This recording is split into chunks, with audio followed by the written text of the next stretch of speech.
The reason is the Washington Post has a story on it.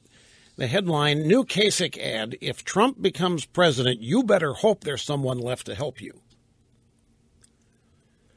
Now, we don't have this ad. I just wanted to play the ad they ran yesterday, or the first ad that has run. The presidential campaign for Governor John Kasich put out a new ad. This is oh no, wait a minute. This might be the Kasich campaign, not the super PAC. The super PAC and the campaign are two different things. Okay, he's got it. Let's just review. The Kasich super PAC, which by law cannot communicate with the candidate. By law, Kasich can't coordinate with them. They can raise untold amounts of money. There are very few limits on a super PAC. But at the same time, the campaign can't coordinate. Kasich can't coordinate. It's supposed to be hands-off in a very large distance. The super PAC announced that they were going to go get Trump, that they're fed up. They're made up of establishment Republican types. They thought Trump would have imploded by now. Or they thought that efforts to take Trump out would have succeeded by now. So they decided they're going to do it themselves. And they have been raising independent money alongside whatever they're raising for the super PAC, to fund an ad buy of TV commercials and others that are supposed to warn people supporting Trump what mistake they're making.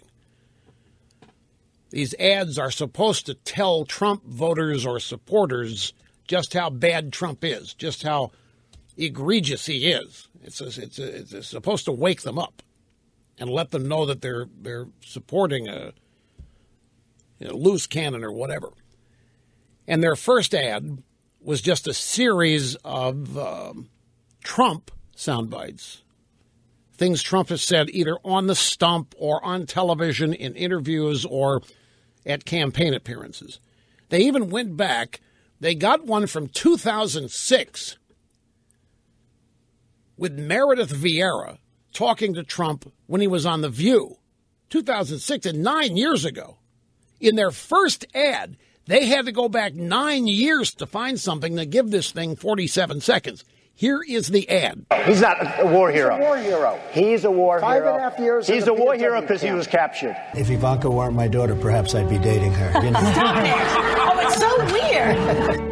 I have a great relationship with the blacks. I've always had a great relationship with the blacks. The blacks. Well, I just don't respect her as a journalist. You know, you could see there was blood coming out of her eyes, blood coming out of her wherever. Somebody's doing the raping, Don. I mean, somebody's doing it. You're saying it's women being raped. Well, who's doing the raping? The belt moves this way. It moves this way. How stupid are the people of Iowa? So that ad is designed to wake Trump supporters up and realize that Trump, the guy they're supporting, is this loose cannon. It says all of these outrageous, mean things, and once you find out, there's no way you're going to stick with him. Now, the Meredith Vieira clip from 2006 in The View, that's when Trump said, if Ivanka weren't my daughter, I'd probably date her, and that's when Meredith Vieira, you're so weird! 6 years or 9 years old it is.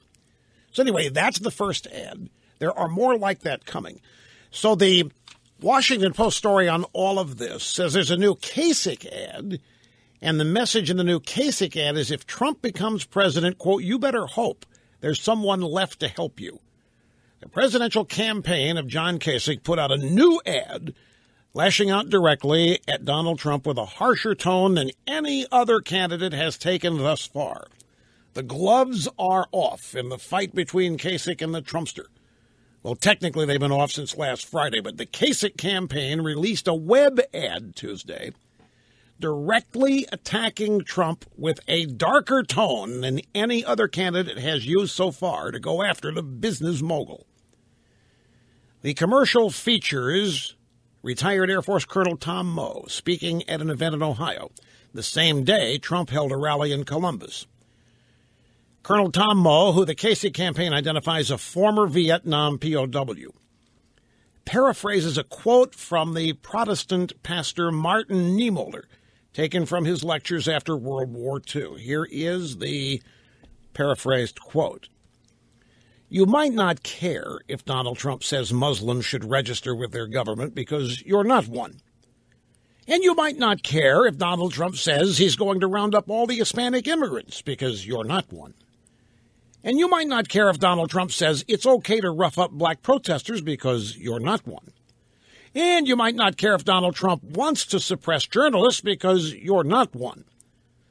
But think about this. If he keeps going and he actually becomes president, he might just get around to you. And you better hope there's someone left to help you.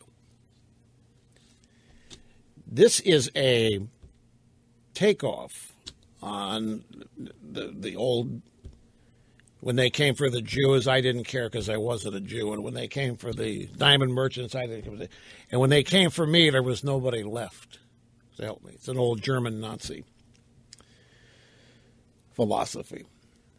So Kasich has run an ad here saying that we're looking at a dictator. And this dictator, this Trump guy, is going to get rid of anybody he doesn't like, and he's going to use the full force of the federal government to get rid of them, to nullify them, to disappear them, or what have you. And eventually he's going to get to you. And when he does, there's not going to be anybody left to help you.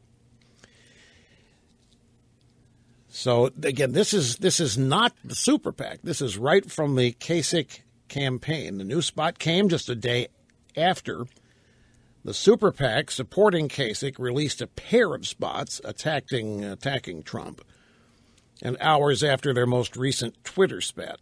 Now, I don't know. You want me to go through and parse this thing sentence by sentence? Because, I mean, it's kind of crazy. You might not care if Donald Trump says Muslims should register with their government because you're not one. But that's a gross exaggeration of what Trump is